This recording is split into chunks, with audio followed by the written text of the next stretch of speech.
Comment faire du merchandising et de la PLV durable? Quels sont les nouveaux modèles d'affaires économiques et climatiques du secteur? On en parle avec deux dirigeants qui ont des idées et surtout des réponses très concrètes sur le sujet. Bonjour Françoise Raoul-Duval. Bonjour. Merci d'être avec nous. Vous êtes la PDG de Diam.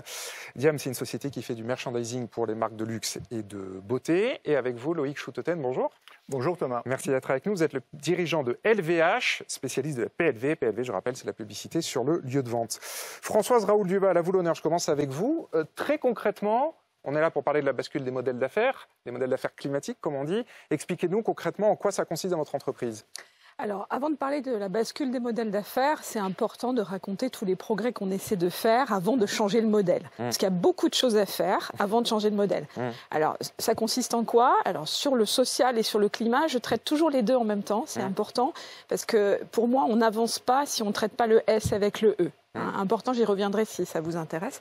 Sur l'environnement, les premières choses qu'on fait, c'est des choses évidentes de diagnostic, donc des sujets de bilan carbone, puis d'ACV par affaire, et toute l'analyse. ACV, pardon, pour ceux qui connaissent ACV, pardon, analyse de cycle de vie, qui sont les analyses de cycle de vie qu'on fait par projet ou par produit, et qui complètent en fait le bilan carbone. Une fois qu'on a fait ces diagnostics, on engage les équipes sur là on va pouvoir impacter de façon positive, donc diminuer nos impacts carbone, avant le changement de modèle d'affaires.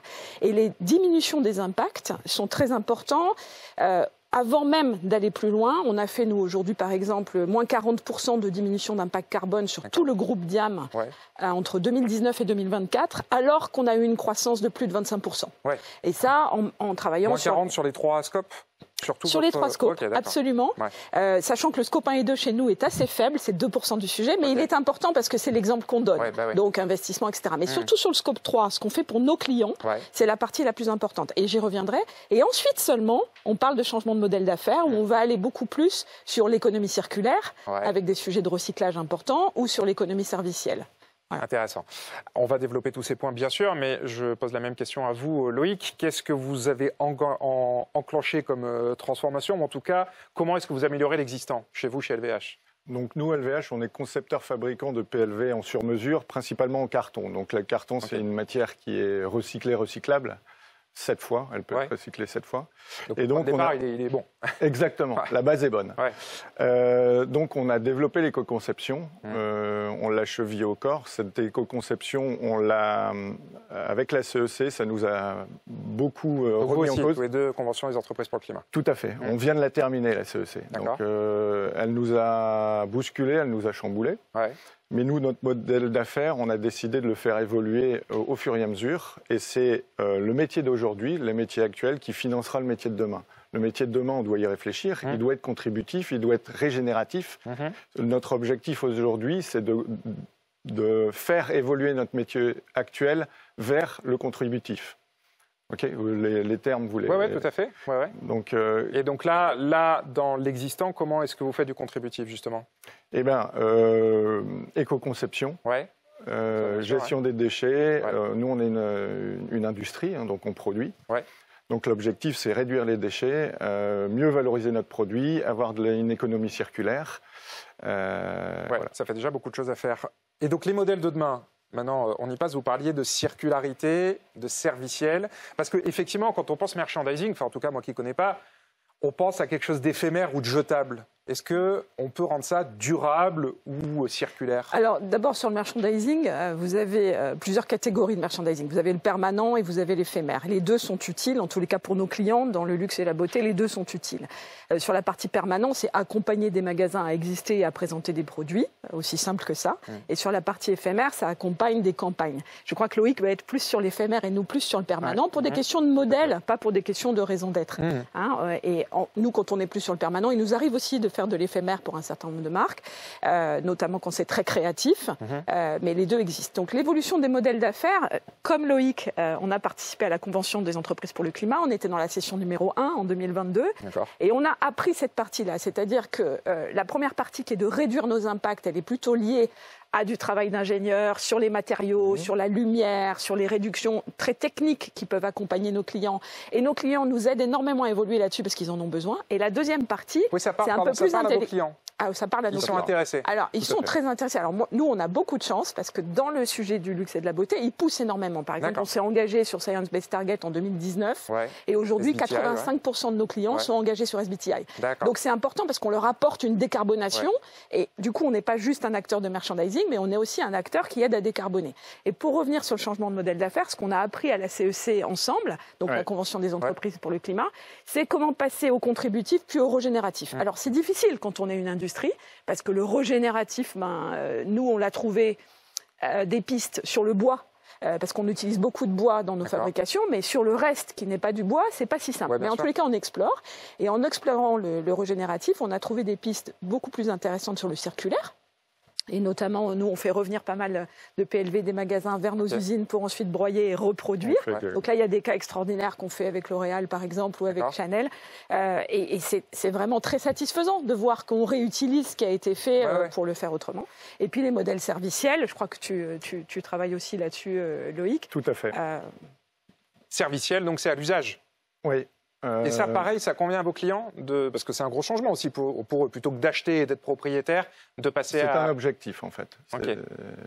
Mais ça paraît opportun pour vos clients de faire comme ça. Il faut le partager avec eux. Nous, on est dans l'éphémère. Déjà, on est dans le circulaire.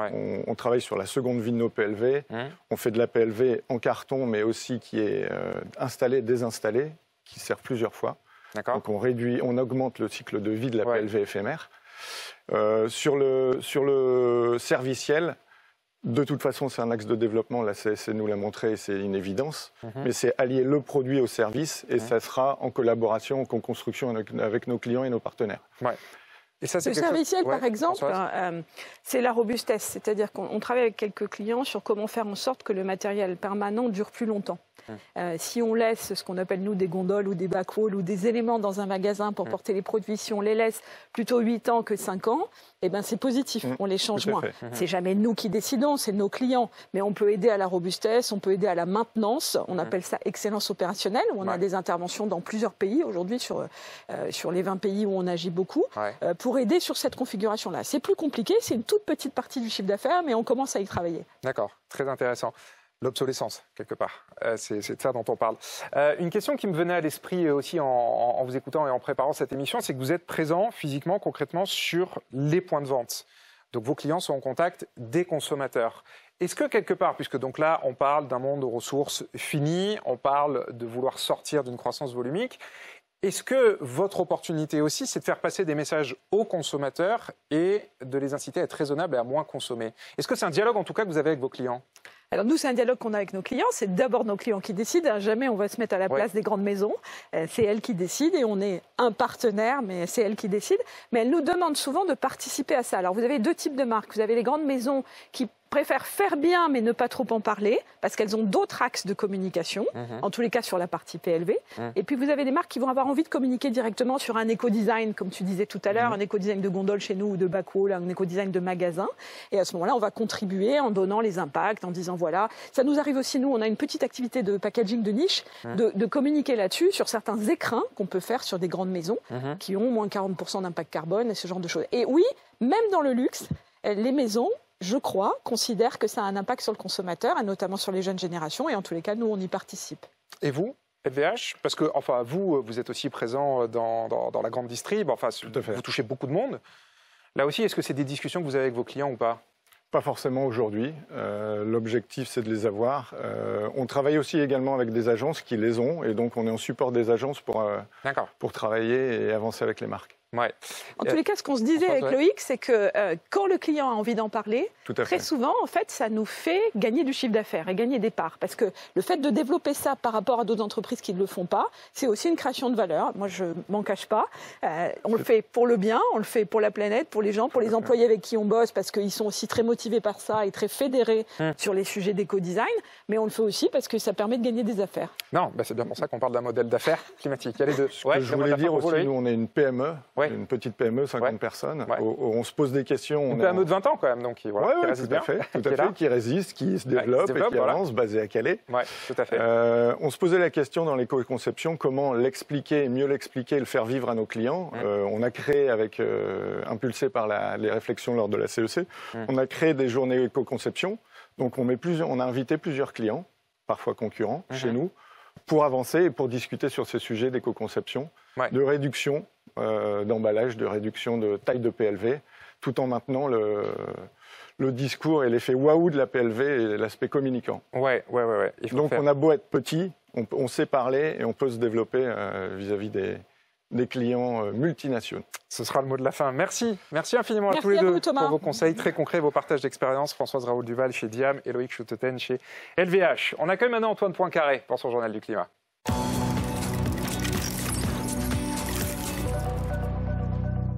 Bonjour Antoine. Bonjour Thomas. Directeur de l'AXA Climate School. On commence Antoine votre journal aujourd'hui avec un peu de pédagogie sur l'adaptation, ça fait jamais de mal, avec ce nouveau rapport de Météo France qui nous décrit le climat d'une France à plus 4 degrés. Et oui, plus 4 degrés, c'est ce qu'on appelle en France la trajectoire de référence, plus 4 degrés à la fin du siècle par rapport à l'ère pré-industrielle. C'est ce qui va probablement nous arriver, ce à quoi il faut donc se préparer. Alors à quoi ça ressemblera? Eh bien d'abord, il fera chaud. Chaque été, en France, on atteindra les 40 degrés, il y aura même des pics à 50 degrés. Le rapport mentionne des canicules qui pourraient durer jusqu'à 2 mois. Alors pour être un peu concret, si on regarde le pourtour méditerranéen, une région qui vous est chère Thomas, il fera 40 jours par an, plus de 35 degrés au bord de la Méditerranée. C'est 10 jours de plus que les records actuels, les pires années actuelles. Et puis vous connaissez les nuits tropicales, ces nuits où la température ne repasse pas sous les 20 degrés. Aujourd'hui, il y en a une cinquantaine par an dans le sud de la France. On parle là de plutôt une centaine par an, 2 fois plus. Donc, si on regarde maintenant niveau pluie, un climat plus chaud, c'est un climat plus humide et donc les pluies intenses seront plus intenses encore, notamment dans le nord de la France, plus 20%. Ça rendra les inondations beaucoup plus fréquentes. Trop d'eau en hiver, évidemment, mais aussi moins d'eau en été. La sécheresse qu'on a connue en 2022 deviendra un événement fréquent d'ici à 2100. Alors 2100, ça paraît loin, mais les enfants qui naissent aujourd'hui n'auront que 75 ans à cet horizon. Il est donc urgent de se préparer à cette France à plus 4 degrés. Évidemment. Direction maintenant la Suède, un des leaders de la transition en Europe. Et pourtant, les émissions du pays remontent depuis quelques années. Et oui, la Suède, c'est un pays paradoxal. D'un côté, c'est un des pays développés avec les émissions par habitant les plus basses. On parle de 25% en dessous du niveau de la France. La Suède vise aussi la neutralité carbone en 2045, avant l'accord de Paris, donc avant aussi l'Union européenne qui, elle, vise 2050. Mais c'est aussi un pays dont les émissions repartent à la hausse depuis 2 ans et ça, c'est inédit. Les raisons, elles sont à chercher notamment du côté des mesures politiques. Le gouvernement, au pouvoir depuis fin 2022, a passé des mesures pour défiscaliser le diesel. On en avait parlé ici aussi, ils ont supprimé une taxe sur les billets d'avion. Résultat, les émissions repartent. Dernier symbole de ces reculades, Stockholm était une des villes, la première grande ville même, qui devait interdire les véhicules thermiques dans l'ultra-centre au 1er janvier de cette année. La mesure a été annulée juste avant sa mise en application. La preuve donc que même dans les pays développés, avec des moyens, la baisse des émissions ne sera pas un long fleuve tranquille. C'est le moins qu'on puisse dire. Et pour finir, Antoine, vous nous parlez des énergies renouvelables aux États-Unis, dont le prix a chuté depuis l'arrivée de Donald Trump au pouvoir. Oui, les annonces pro-fossiles et anti-ENR ont fait baisser la cote des exploitants de centrales, qu'elles soient photovoltaïques ou éoliennes. Mais en fait, sous tout ça, c'est une baisse qui a été amorcée dès 2021. En 4 ans, l'index Standard & Poor's, qui suit les ENR, a baissé de 75% en valeur. C'est absolument majeur. Résultat, ce sont les soldes. Brookfield vient de racheter plus de 10 milliards de fermes ENR en quelques mois. Copenhagen Infrastructure Partner vient annoncer un fonds renouvelable de 12 milliards. KKR annonce lui un fonds climat à 7 milliards. Alors pour qu'il y ait des acheteurs, il faut des vendeurs. Et là, on les trouve du côté des grands pétroliers, car la plupart ont annoncé un recentrement sur leurs activités historiques. Les ENR sont jugés pas assez rentables. On s'en déleste donc. Il est évidemment toujours difficile de prévoir comment le marché se comportera à long terme, mais les investisseurs qui, eux, parient sur ce long terme considèrent que les ENR sont sous-cotés malgré leur mauvaise presse aujourd'hui et que les prix remonteront. La preuve donc que même quand on veut drill baby drill comme le président américain, eh bien on n'arrête pas une transformation en marche aussi facilement. Merci beaucoup Antoine et merci à vous tous de nous avoir suivis. Merci aussi à la Convention des entreprises pour le climat pour son aide toujours aussi précieuse dans la préparation de cette émission. On se retrouve la semaine prochaine et d'ici là on garde contact sur notre site internet, notre appli en podcast et sur les réseaux sociaux. À très vite. BFM Climat, l'émission sur BFM Business.